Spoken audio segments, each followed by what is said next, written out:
বিষ্ণু ঈসা ইসলাম হুনাইনের যুদ্ধ শেষে ফিরতেছেন, পথিমধ্যে বেলাল রাদিয়াল্লাহু তাআলা আনহু আজান দিচ্ছেন। তো পাশে ছিল মুশরিকদের একটা পল্লী, কিছু মুশরিক তরুণ, তারা আজানকে ব্যঙ্গ করতেছে। মনে কষ্ট পাওয়ার মতো ব্যাপার না, কিন্তু বিশ্বনবী ওইখানে দেখেন কি খুঁজলেন। বিশ্বনবী খেয়াল করলেন কণ্ঠটা বড় সুন্দর, দরাজ গলা। বিশ্বনবী সাহাবীদেরকে বললেন ধরো, সবগুলারে ধরে বিশ্বনবী সামনে আনা হলো। ওরা হাঁটু গেড়ে বসলো। বিশ্বনবী বললেন তোমাদের মধ্যে কে যেন ব্যঙ্গ করে আজান দিচ্ছিল, তার গলাটা বড় উঁচু।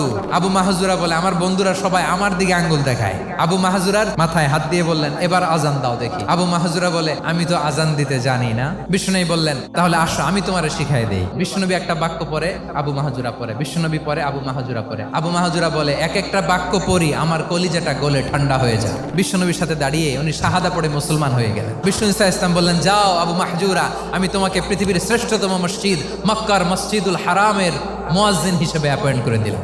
দেখছেন কিভাবে ট্যালেন্ট হান্টিং করতে হয়।